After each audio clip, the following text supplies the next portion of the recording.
Yes. Good job. Good deal. Stand. Good girl.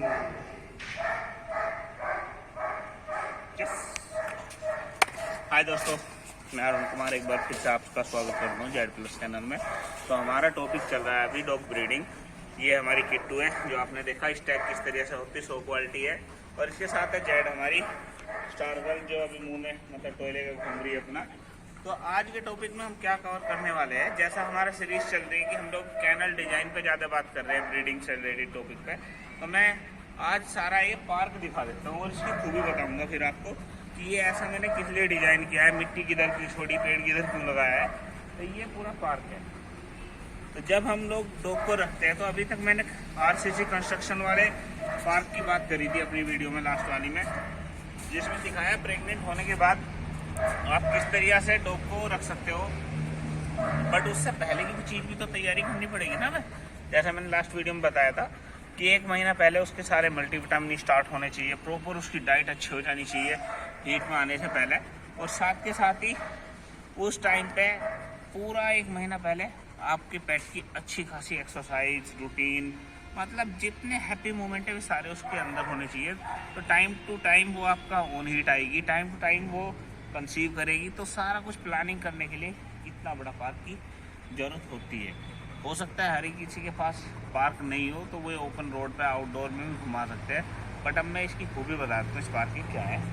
एक तो ये कच्चा है मिट्टी का, सब जगह पे हम लोगों ने खेलने के लिए, मिट्टी खोदने के लिए, डॉग की जो रेगुलर एक्टिविटी भी सारी करने के लिए ये स्पेस बनाया हुआ है। दूसरा क्या है, इस सारे के सारे को मैंने इस तरह से डिज़ाइन किया है कि यहाँ पे पानी नहीं भरता बाहर का कभी भी, तो कीचड़ वगैरह नहीं होते। तीसरा चीज़, अगर हम इस तरह का एक पार्क बनाएंगे ना सेपरेट अपने कैनल में, तो क्या होगा, टिक्स वगैरह से हम लोग इजाद पा सकते हैं कि अगर हम पेट को बाहर लेके जा रहे हैं, घूमने लेके जा रहे हैं, तो टिक्स फीवर होने के चांस ज़्यादा है, टिक्स का कैनल में एंट्री आने के चांस है।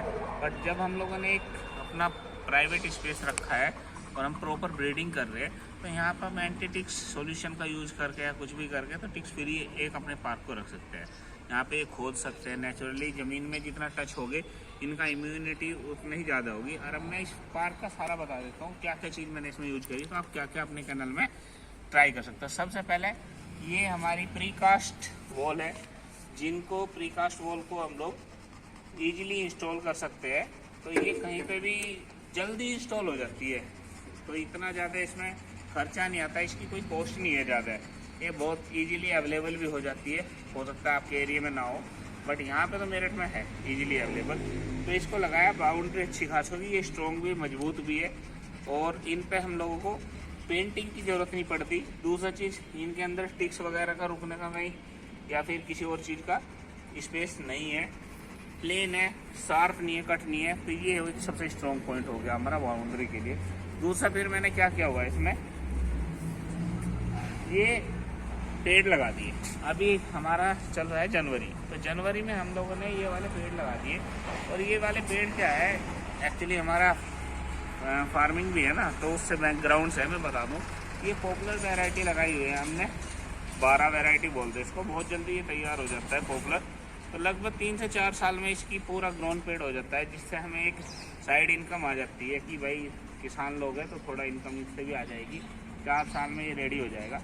तो अभी ये लगा दिया हम लोगों ने इसमें, और 15 से 20 दिन के बाद डालियाँ फूटनी शुरू हो जाएगी, तो थोड़े थोड़े पत्ते भी आ जाएंगे। तो ये जो पार्क है ना पूरा, ये हरा भरा पार्क हो जाएगा ऊपर से सारा का सारा, कि गर्मियों के टाइम पे यहाँ पे छाँव रहेगी।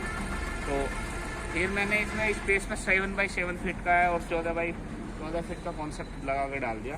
तो ये एक साइड इनकम है कि इन केस कभी को ऐसा होता है ना, लोगों का कोई भी बिजनेस अच्छे से ग्रो नहीं करता, चलता नहीं, तो कभी ना कभी क्राइसिस आ ही जाते हैं उसमें, कि मान के चलो हमारा ब्रीडिंग का सीजन ऑफ चल रहा है और हम पूरे डिपेंड है कि ब्रीडिंग से ही हम अर्निंग करते हैं और उसी से ही हमारे डॉग खाते हैं।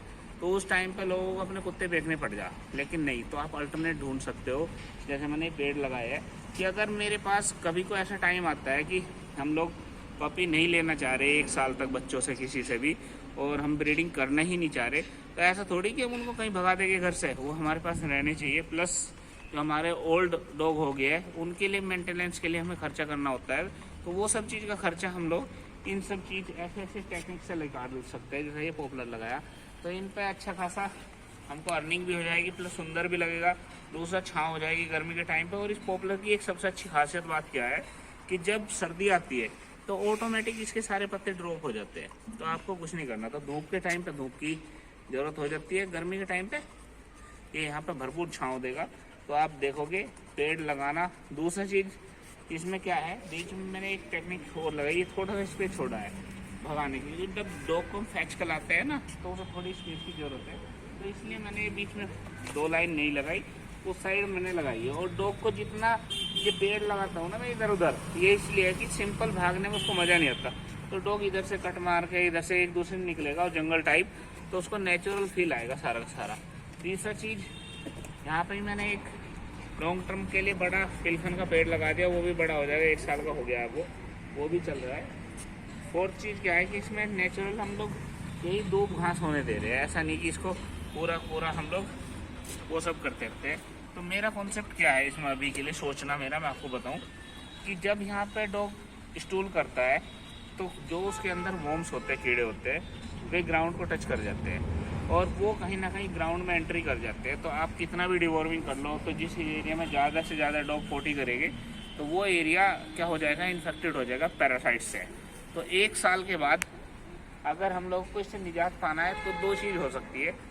जैसा कि पहला, या तो आप 1 फीट का मिट्टी पूरा रिमूव कर दो वहाँ से, वो हो सकता है। या फिर दूसरा क्या होता है उस सारी चीज़ में कि आप ट्रैक्टर से इस फील्ड के अंदर उसको टीलरिंग करवा दो, मतलब जुताई करवा दीजिए, तो उसमें नीचे की मिट्टी ऊपर आ जाएगी, ऊपर की नीचे आ जाएगी। जिस टाइम पे गर्मी का टाइम होगा पूरा का पूरा, और उसमें आप एंटी पैरासाइट जो सॉल्यूशन वगैरह है, बोटॉक्स वगैरह, उसकी स्प्रे करा सकते हैं 1 से 2 दिन, जुताई होने के साथ साथ भी, जुताई होने के बाद भी। तो ये पूरा एरिया आपका इन्फेक्शन फ्री हो जाएगा फिर 1 साल के लिए। और कुछ ऐसे मतलब जैसे आपने गोट फार्मिंग में, फार्म में बड़े बड़े में देखा होगा कि राख में मिला के कुछ ऐसे एजेंट हम लोग मिला देते हैं उसमें कि ज़मीन में कभी भी जो पैरासाइट, जूट, ईचड़ी, कलीली लंबे टाइम तक सर्वाइव नहीं करेगी। और ये पैरासाइट के एग्स वगैरह जो से बच्चे बनते वे भी नहीं होंगे।